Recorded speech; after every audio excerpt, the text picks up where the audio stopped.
साल था 2000। 20वीं सदी अपने अंतिम वर्षों में थी। दुनिया एक नई सदी में प्रवेश करने की तैयारी कर रही थी। लेकिन अफ्रीका के एक छोटे से देश में समय मानो थम सा गया था। उस देश का नाम था सिएरा लियोन। पश्चिमी अफ्रीका का यह छोटा सा देश दुनिया के नक्शे पर भले ही बहुत बड़ा न दिखे, लेकिन उस समय इसकी धरती दर्द से भरी हुई थी। हर दिशा में अनिश्चितता थी। हर सुबह यह भरोसा नहीं होता था कि शाम तक शांति रहेगी या नहीं। सिएरा लियोन कई वर्षों से गृहयुद्ध की आग में जल रहा था। यह युद्ध सिर्फ हथियारों का नहीं था, यह युद्ध लोगों की जिंदगियों का था। यह युद्ध उम्मीद और डर के बीच लड़ा जा रहा था। घने जंगल, लंबी कच्ची सड़कें और दूर दूर तक फैले छोटे छोटे गांव। दिन में ये जगहें शांत दिखाई देती थीं, लेकिन रात होते ही यही जंगल, यही रास्ते खतरे से भर जाते थे। हर पेड़ के पीछे, हर मोड़ के बाद अनदेखे दुश्मन की आशंका रहती थी।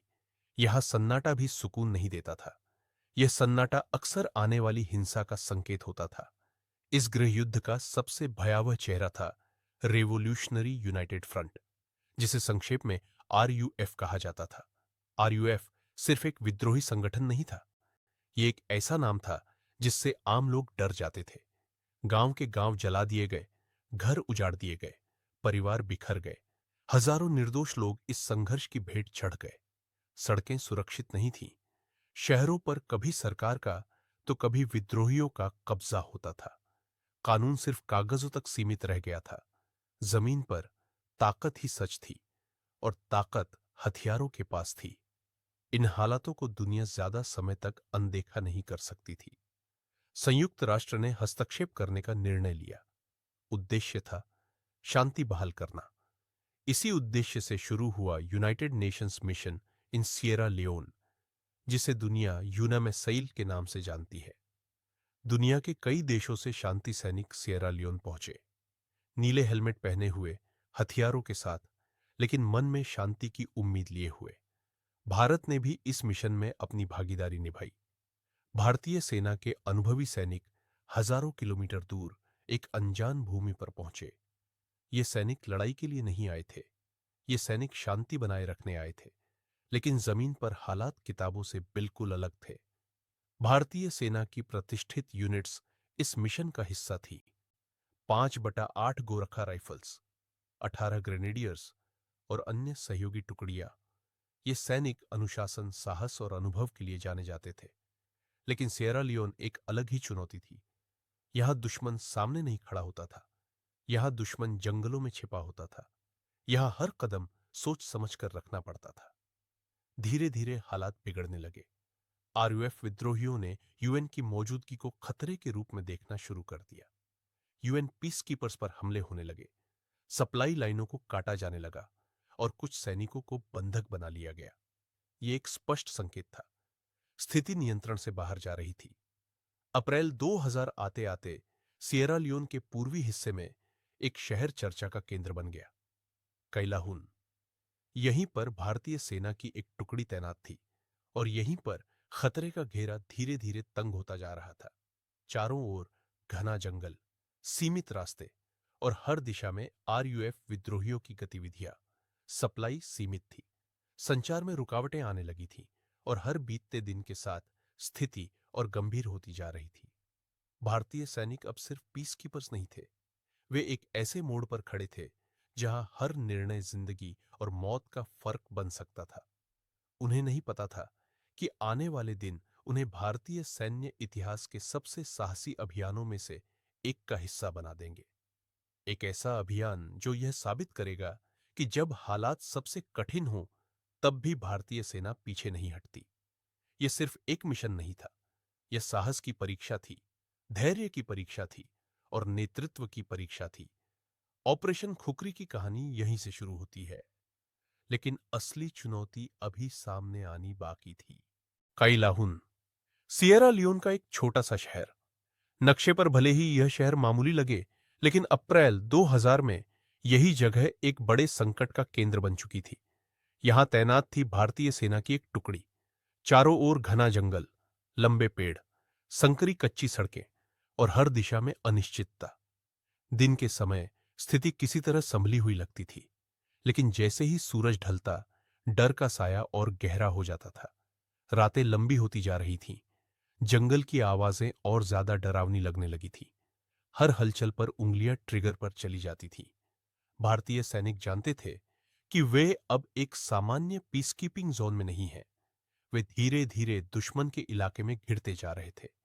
आरयूएफ विद्रोहियों ने कायलाहुन की ओर जाने वाले लगभग सभी रास्तों पर अपनी पकड़ मजबूत कर ली थी। सप्लाई काफिले रुकने लगे थे। खाद्य सामग्री सीमित हो रही थी। गोला बारूद का हिसाब और सावधानी से रखा जाने लगा था। संचार व्यवस्था बार बार बाधित हो रही थी। रेडियो संदेश अधूरे आने लगे थे। कभी कभी कई घंटों तक मुख्यालय से संपर्क नहीं हो पाता था। हर बीतते दिन के साथ घेरा और तंग होता जा रहा था। यह अब सिर्फ खतरा नहीं था, यह एक वास्तविक घेराबंदी थी। भारतीय सैनिक अपने मोर्चों पर डटे हुए थे। डर जरूर था, लेकिन उससे कहीं ज्यादा था कर्तव्य का एहसास। वे जानते थे कि पीछे हटने का मतलब अराजकता को बढ़ावा देना होगा, और आत्मसमर्पण कोई विकल्प था ही नहीं। इसी दौरान आरयूएफ विद्रोहियों ने अपने इरादे साफ कर दिए। उन्होंने यूएन पीस कीपर्स को बंधक बनाना शुरू कर दिया। यह एक सीधा संदेश था। वे दबाव बनाना चाहते थे। वे नियंत्रण चाहते थे। कैलाहुन में मौजूद भारतीय टुकड़ी के लिए स्थिति अब बेहद नाजुक हो चुकी थी। हर निर्णय का असर सीधे जिंदगियों पर पड़ने वाला था। मुख्यालय में भारतीय सैन्य नेतृत्व लगातार स्थिति का आकलन कर रहा था। रिपोर्ट्स आ रही थी, मैप्स देखे जा रहे थे, विकल्पों पर चर्चा हो रही थी, लेकिन हर विकल्प खतरे से भरा हुआ था। पीछे हटना आसान नहीं था। हवाई रास्ते पूरी तरह सुरक्षित नहीं थे। जमीन से निकलना दुश्मन के इलाके से होकर गुजरना था। यही वह समय था जब एक कठिन सवाल सबके सामने खड़ा था। क्या भारतीय सेना अपने सैनिकों को इस हालात में छोड़ सकती है?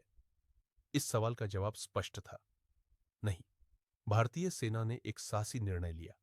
पीछे हटने का नहीं, इंतजार करने का नहीं, बल्कि आगे बढ़कर रास्ता बनाने का। यहीं से एक नए अभियान की रूपरेखा तैयार होने लगी। इस अभियान का नाम रखा गया ऑपरेशन खुकुरी। यह नाम सिर्फ एक हथियार का नहीं था, यह गोरखा सैनिकों की पहचान था, साहस का प्रतीक था और निर्णायक कार्रवाई का संकेत था। ऑपरेशन खुकरी को बेहद सावधानी से योजना के तहत तैयार किया गया। यह कोई जल्दबाजी में लिया गया फैसला नहीं था। इस ऑपरेशन को कई चरणों में बांटा गया। हर चरण का उद्देश्य स्पष्ट था। हर कदम सोच समझकर तय किया गया। पहला चरण था तैयारी और मोबिलाइजेशन। यूएन फोर्सेस को दोबारा संगठित करना, संसाधनों को एक जगह इकट्ठा करना। दूसरा चरण था हवाई दबाव बनाना, दुश्मन को यह दिखाना कि आसमान पूरी तरह खाली नहीं है। तीसरा चरण था जमीन से आगे बढ़ना, दरू और अन्य सुरक्षित क्षेत्रों से कॉलम्स को रवाना करना। चौथा चरण था महत्वपूर्ण इलाकों पर नियंत्रण हासिल करना, पेंडम्बू जैसे क्षेत्रों को सुरक्षित करना। और अंतिम चरण था घिरी हुई टुकड़ियों को सुरक्षित निकालना, बिना किसी बड़े नुकसान के, बिना किसी समझौते के। यह योजना कागजों पर भले ही संतुलित लगती थी, लेकिन जमीन पर हर कदम जिंदगी और मौत के बीच का फासला था। भारतीय सेना जानती थी कि इस ऑपरेशन में कोई भी गलती भारी पड़ सकती है। दुश्मन संख्या में अधिक था, इलाके से परिचित था और गुरिल्ला युद्ध में अनुभवी था। इसके बावजूद भारतीय सेना ने पीछे हटने का विकल्प पूरी तरह खारिज कर दिया। कायलाहुन में बैठे सैनिक अब सिर्फ इंतजार नहीं कर रहे थे। वे जानते थे कि कहीं ना कहीं उनके लिए एक रास्ता तैयार किया जा रहा है। यह उम्मीद उनका सबसे बड़ा सहारा थी, और यही उम्मीद ऑपरेशन खुकरी की असली ताकत बनने वाली थी। असली परीक्षा अब शुरू होने वाली थी। एक ऐसी परीक्षा जो भारतीय सेना की रणनीति, साहस और एकजुटता को पूरी दुनिया के सामने रख देगी। ऑपरेशन खुकरी अब केवल एक योजना नहीं रह गई थी। यह एक सक्रिय अभियान बन चुका था, और इस अभियान की सबसे मजबूत रीढ़ बनने वाले थे भारतीय सेना के विशेष बल, दो पैरा स्पेशल फोर्सेस। भारतीय सेना की सबसे प्रशिक्षित और सबसे अनुभवी यूनिट्स में से एक। ये सैनिक सामान्य हालात में भी असामान्य काम करने के लिए जाने जाते थे, और सिएरा लियोन जैसे हालात में उनकी भूमिका और भी महत्वपूर्ण हो गई थी। ऑपरेशन खुकरी की सफलता काफी हद तक इस बात पर निर्भर थी कि दुश्मन के इलाके के अंदर सही जानकारी कितनी जल्दी और कितनी सटीकता से इकट्ठा की जा सकती है। यही काम सौंपा गया दो पैरा स्पेशल फोर्सेस को। इन कमांडोज को दुश्मन के नियंत्रण वाले इलाके में गुप्त रूप से प्रवेश करना था, बिना किसी शोर के, बिना ध्यान आकर्षित किए। सिएरा लियोन का जंगल किसी भी सामान्य इलाके जैसा नहीं था। यह घना था, अंधेरा था और हर पल खतरे से भरा हुआ था। दिन में भी यह जंगल स्पष्ट दिखाई नहीं देता था और रात में तो यह पूरी तरह अदृश्य दुश्मनों का घर बन जाता था। दो पैरा के सैनिक छोटे छोटे समूहों में आगे बढ़ रहे थे, चेहरों पर कैमोफ्लाज पेंट, हथियार पूरी तरह तैयार और हर कदम बहुत सोच समझकर। इन सैनिकों को लगातार कई दिनों तक दुश्मन के इलाके में रहना था, नियमित सप्लाई के बिना, भारी हथियारों के बिना, पूरी तरह अपनी ट्रेनिंग और अनुभव के भरोसे। बारिश लगातार हो रही थी, कपड़े गीले थे, हथियारों की देखभाल और भी मुश्किल हो गई थी, लेकिन कोई शिकायत नहीं थी। भूख, थकान और नींद की कमी धीरे धीरे असर दिखाने लगी थी। फिर भी हर सैनिक अपने लक्ष्य पर केंद्रित था। इन कमांडोज का मुख्य काम था दुश्मन की गतिविधियों पर नजर रखना, उनके ठिकानों की पहचान करना, रास्तों की स्थिति को समझना और यह तय करना कि जमीन से आने वाली टुकड़ियों के लिए कौन सा रास्ता सबसे सुरक्षित रहेगा। हर छोटी जानकारी बहुत कीमती थी। किसी एक रास्ते की सही पहचान कई जिंदगियों को बचा सकती थी। इस दौरान दो पैरा के सैनिकों को कई बार दुश्मन के बेहद पास से गुजरना पड़ा, इतना पास कि उनकी आवाजें साफ सुनाई देती थी, लेकिन एक भी गलती पूरे ऑपरेशन को खतरे में डाल सकती थी। इसलिए हर सांस संयम के साथ ली जा रही थी। इन विशेष बलों की रिपोर्ट्स धीरे धीरे मुख्यालय तक पहुंचने लगी। मैप्स अपडेट किए जा रहे थे, रणनीति को और अधिक स्पष्ट बनाया जा रहा था। ऑपरेशन खुकरी अब अगले चरण में प्रवेश करने के लिए तैयार हो रहा था। इस चरण में आसमान की भूमिका बेहद महत्वपूर्ण होने वाली थी। भारतीय वायुसेना इस ऑपरेशन का एक अहम हिस्सा थी। MI-35 अटैक हेलीकॉप्टर भारी हथियारों से लैस, तेज और दुश्मन के लिए भय का प्रतीक। इन हेलीकॉप्टरों का उद्देश्य सिर्फ हमला करना नहीं था, इनका उद्देश्य था जमीन पर मौजूद भारतीय सैनिकों को सुरक्षा प्रदान करना। जैसे ही जमीन से आगे बढ़ती टुकड़ियां दुश्मन की नजर में आती, आसमान से तुरंत प्रतिक्रिया मिलनी थी। MI-35 हेलीकॉप्टर नीची उड़ान भरते हुए जंगल के ऊपर दिखाई देने लगे। उनकी आवाज दूर तक सुनाई देती थी और यह आवाज RUF विद्रोहियों के लिए एक स्पष्ट संदेश थी। दुश्मन के बंकर, अस्थायी ठिकाने और गोला बारूद के भंडार, इन सब पर सटीक हमले किए जाने लगे। हर सफल हवाई कार्रवाई के साथ जमीन पर आगे बढ़ रहे सैनिकों का आत्मविश्वास और मजबूत होता गया। इस पूरे समय दो पैरा स्पेशल फोर्सेस अब भी जमीन पर मौजूद थे। वे लगातार स्थिति पर नजर रखे हुए थे और हर बदलाव की जानकारी तुरंत भेज रहे थे। यह जमीन और आसमान के बीच एक बेहतरीन तालमेल था, एक ऐसा तालमेल जो सिर्फ प्रशिक्षण से नहीं बल्कि भरोसे से बनता है। ऑपरेशन खुकरी अब अपने सबसे निर्णायक चरण की ओर बढ़ रहा था और आने वाले समय में जमीन पर वास्तविक संघर्ष शुरू होने वाला था। दो पैरा के सैनिक जानते थे कि उनका काम अभी पूरा नहीं हुआ है, लेकिन उन्होंने वह आधार तैयार कर दिया था जिस पर पूरे ऑपरेशन की सफलता टिकी हुई थी।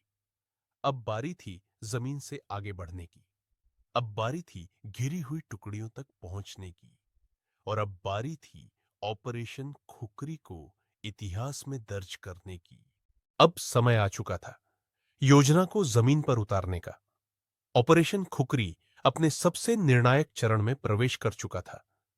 जमीन से आगे बढ़ने वाली टुकड़ी डारू कॉलम के नाम से जानी जाती थी। इस कॉलम में भारतीय सेना की अनुभवी यूनिट्स शामिल थी। उनके साथ थे बख्तरबंद वाहन और आगे बढ़ने का एक ही लक्ष्य, कैलाहुन। दरू से निकलते ही सैनिकों को इलाके की असली चुनौती महसूस होने लगी। कच्ची सड़कें, घना जंगल और हर मोड़ पर घात का डर। दुश्मन पूरी तरह तैयार था। RUF विद्रोही इन रास्तों से भलीभांति परिचित थे। उन्होंने कई जगहों पर घात लगाई हुई थी। जैसे ही भारतीय कॉलम कुइवा के पास पहुंची, पहला हमला हुआ। रॉकेट प्रोपेल्ड ग्रेनेड, तेज धमाका और कुछ ही सेकंड में इलाका युद्ध क्षेत्र में बदल गया। लेकिन भारतीय सैनिक ऐसे हालात के लिए प्रशिक्षित थे। तुरंत मोर्चा संभाला गया। बख्तरबंद वाहनों ने कवच प्रदान किया और पैदल सैनिक अपने स्थानों पर डट गए। आसमान से तुरंत मदद पहुंची। MI-45 अटैक हेलीकॉप्टर इलाके के ऊपर दिखाई दिए। उनकी मौजूदगी दुश्मन के लिए एक स्पष्ट चेतावनी थी। सटीक फायरिंग, दुश्मन के ठिकानों पर सीधे हमले, और कुछ ही समय में RUF की घात कमजोर पड़ने लगी। आगे बढ़ते हुए कॉलम को और भी चुनौतियों का सामना करना पड़ा। बेवाबू के पास सड़क को जानबूझकर खोद दिया गया था। आगे बढ़ना लगभग असंभव लग रहा था। यहीं पर भारतीय सेना के इंजीनियरों की भूमिका सामने आई। गोलीबारी के बीच उन्होंने अस्थायी रास्ता तैयार किया। हर मिनट की देरी खतरे को बढ़ा सकती थी, फिर भी काम रुका नहीं। जैसे ही रास्ता तैयार हुआ, कॉलम ने एक बार फिर आगे बढ़ना शुरू किया। अब अगला लक्ष्य था पेंडेम्बू, एक ऐसा इलाका जिसे RUF अपना मजबूत गढ़ मानता था। पेंडेम्बू में लड़ाई और भी कठिन थी। घर घर तलाशी, संकीर्ण गलियां और हर खिड़की से हमले की आशंका। भारतीय सैनिक धीरे धीरे आगे बढ़े। हर इमारत को सुरक्षित किया गया, हर कोने को जांचा गया। आखिरकार पेंडेम्बू पर नियंत्रण स्थापित किया गया। यह एक बड़ा मोड़ था, क्योंकि अब कैलाहुन की ओर जाने वाला रास्ता खुल चुका था। और फिर आया वह पल जिसका सभी को इंतजार था। दारू कॉलम और कैलाहुन में घिरी हुई टुकड़ी, दोनों का सफलतापूर्वक लिंकअप हुआ। थके हुए चेहरे, मिट्टी से सने कपड़े, लेकिन आंखों में संतोष और राहत। यह सिर्फ दो टुकड़ियों का मिलन नहीं था, यह भरोसे की जीत थी, यह योजना की जीत थी, और यह साहस की जीत थी। अब अगला चरण था सुरक्षित निकासी। MI-8 हेलीकॉप्टर एक एक करके इलाके में उतरे। सैनिकों को तेजी से हेलीकॉप्टरों में बैठाया गया। चारों ओर सुरक्षा घेरा बनाया गया। किसी भी संभावित खतरे के लिए पूरा ध्यान रखा गया। दुश्मन ने आखिरी कोशिश की, लेकिन अब स्थिति पूरी तरह भारतीय सेना के नियंत्रण में थी। एक एक करके सभी घिरी हुई टुकड़ियां सुरक्षित बाहर निकाल ली गई। पूरे ऑपरेशन में केवल एक हताहत। इतनी बड़ी सफलता इतनी कम क्षति के साथ, यह अपने आप में एक असाधारण उपलब्धि थी। ऑपरेशन खुखरी सफल हो चुका था। सभी उद्देश्य पूरे कर लिए गए थे। UN मिशन का मनोबल दोबारा खड़ा हो गया था। RUF विद्रोहियों को यह स्पष्ट संदेश मिल चुका था कि भारतीय सेना दबाव में झुकती नहीं है। आज भी सिएरा लियोन में खुखरी वॉर मेमोरियल खड़ा है, उस साहस की याद में, उस एकजुटता की याद में, और उस मिशन की याद में जिसने इतिहास रच दिया।